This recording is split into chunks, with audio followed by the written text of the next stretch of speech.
İnvestisiya təşviqi sənədinin verilməsi müddəti 1 yanvar 2029-cu ilədək uzadılıb. Təşviq mexanizmi bir sıra strateji istiqamətləri əhatə edəcək. Bu sənədin verilməsində məqsəd ölkədə investisiya fəaliyyətinin genişləndirilməsi, biznes mühitinin daha da yaxşılaşdırılması və yerli istehsalın artırılmasıdır. 10 ildir tətbiq olunan investisiya təşviqi mexanizmi çərçivəsində bugünədək 527 sahibkarlıq subyektinə 632 investisiya təşviqi sənədi təqdim edilib.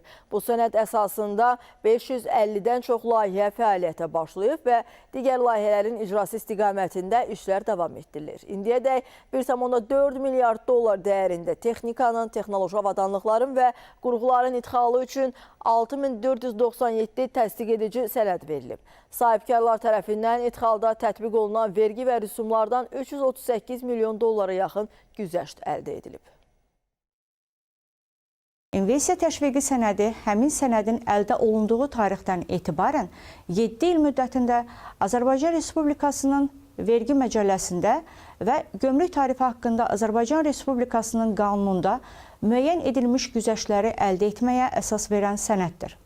İnvestisiya təşviqi sənədi verilmiş layihələr torpaq və əmlak vergisindən, eləcə də texnika, texnoloji avadanlıq və qurğuların idxalına görə gömrük rüsumu və əlavə dəyər vergisindən azad olunur. Eyni zamanda bu layihələr üzrə mənfəət və ya gəlir vergisinə 50% güzəşt edilir.